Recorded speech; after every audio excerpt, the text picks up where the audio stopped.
Sa ibang balita, nais-imbestigahan ng Kongreso ang kabiguan daw ng PhilHealth na magbigay ng sapat na healthcare sa mga Pilipino at kung tama ba ang paggamit ng ahensya sa pondo nito. May unang balita si Maki Pulido.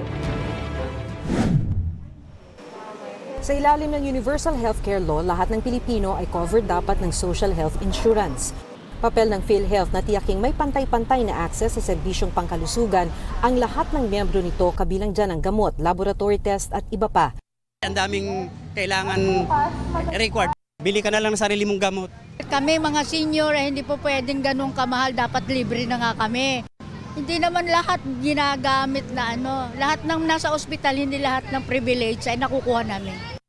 Si Senator J.V. Ejercito, ang principal sponsor at may akda ng batas na ito, nababahala sa pagkabiguraw ng PhilHealth na tuparin ang tungkulin nito.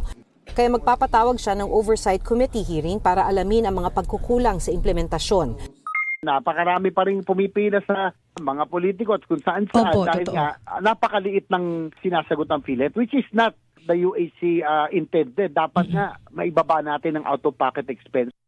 Sa bersyon ng Senado ng panukalang national budget para sa 2025, tinanggal ang 74 billion pesos na government subsidy sa PhilHealth dahil may 600 billion peso reserve fund nga raw ito na hindi napakinabangan ng taong bayan. Pero paliwanag ng PhilHealth, nasa batas na kailangang may reserba silang pondo. Kung meron man po tayong naipon na pondo, ay yan po ay magagamit natin because we are continuously increasing and expanding our benefits. Positibo pa rin ang PhilHealth na ire-review ng Pangulo ang zero subsidy.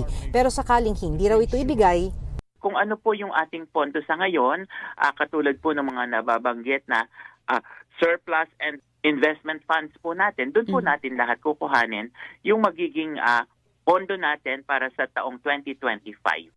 Sa Kamara, nais ding paimbestigahan ni Ako Bicol Party List Representative Raul Bongalon kung saan napupunta ang tinutubo ng reserve fund na yan at kung pinagkakakitaan ba raw ito ng mga opisyal ng PhilHealth. Sa 500 billion na lang daw, 20 billion na anya ang tubo niyan sa 4% interes. Sinusubukan pa namin kunan ng pahayag ang PhilHealth tungkol sa posibleng investigasyon ng Senado at Kamara. Ito ang unang balita, Maki Pulido para sa GMA Integrated News.